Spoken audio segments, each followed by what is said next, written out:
battle kind of came a little bit towards us each day, up to maybe 2,100 meters. So like that week, all the engagements were from 3,540 meters to like 2 grand. There was one thing that happened. It like changed my fucking drive. So there was this ISIS fighter that got captured. He was bragging about having like upwards of 200 young girls because there's a human trafficking sex trade on the battlefield. ISIS, Somalia / Al-Shabaab terrorists had gone up into this little oasis of a village up in the mountain. It was like, it was nice. It had a waterfall, date trees, it was really green, you know. So people have been living in this village for decades. So these guys decided to just go take it over. So they go up and essentially kill all the villagers. And it was such a profound sort of wrongdoing that we got approved to go up there.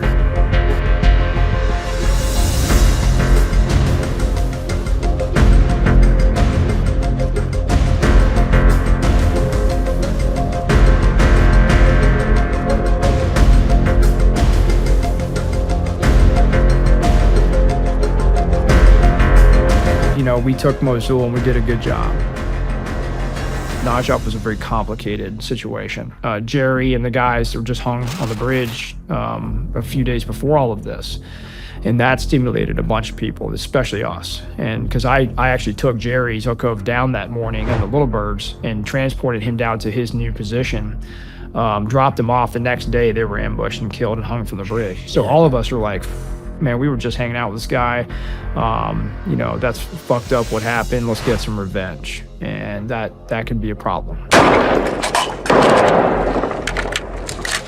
Bremer gets pissed off. Here's another phone call, kind of scratchy comms coming in from white boy Chris down in Najaf. And he's very broken, unreadable, but you could hear him say, hey, we're not going to make it through the night. I don't ever want to kill anyone again, but because I think it does take a piece of your soul every time you do it. I don't know, my opinion. But if I had to, of course I would. That was my first experience with killing someone, but he was not shooting at us. He had a vehicle ID, a V-bed. That was the first time I ever had to engage a person on the top of a striker on the 50 cal. And he's coming V-lining straight towards us in our convoy. I wasn't understanding what was going on, never trained for that, you know?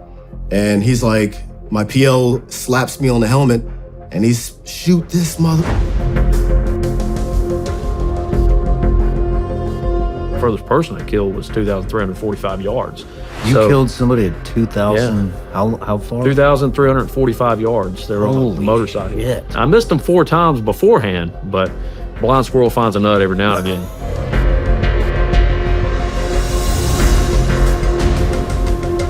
Every time we fucking killed someone, I was like, that number 200 plus was in my head.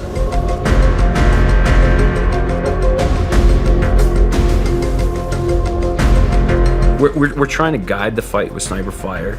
We're thinking we can hit these guys, like these guns are accurate, we're on everything, we know all the fucking ranges and all the dope. Like this is like the pinnacle of all the things we've been ready for. Time of flight is super important because it gives you a lead if someone's moving. Yeah. It's useless to shoot at them if 10 seconds later it's fast. Hey, have you heard from White Boy? We're getting broken comms, sir. He goes, last year we heard is they're not gonna make it through the night. And like, they need help. They need help now. Holy shit, look at all them fuckers. All right, you're on them. The furthest sniper school shot did not compare to what we were shooting like regularly in Afghanistan, or even I think sometimes even in Iraq. I mean, guys are taking, you know, some 1,500 meter plugs. Damn, we did a lot of sniper stuff in Baghdad. I don't think anybody took a shot over 50 yards.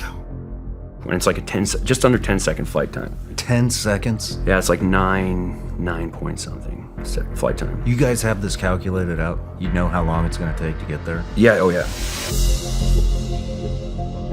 I'm gonna take my first shot and intentionally kind of miss a little bit low so I can mark it on the rocks. Then eventually he's like, you got that dude. You got that dude. The next day, U.S. Army said there was 374 dead insurgents in the street. 374 dead insurgents. Yeah. Okay, there's one, looks like he's got an RPG. You see him? Yeah, I got him. I don't see him. He's a claw, right? Yeah. I shot almost 800 rounds of Mark 262, 77 grain out of a sniper rifle. I'm like, guys there, simultaneously telling the same thing. Like, the guy's coming out, there he is, here's your dope, wing call, send it.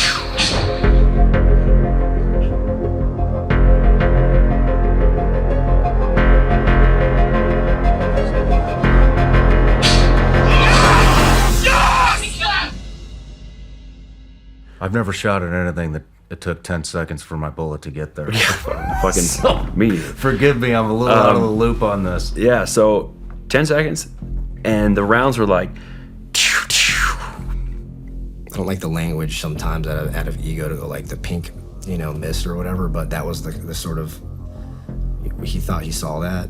And I was the only guy who had a sniper rifle. Out of just chance. I remember going to the ready room, because I remember 800 rounds? It was almost 4 total loadouts, man.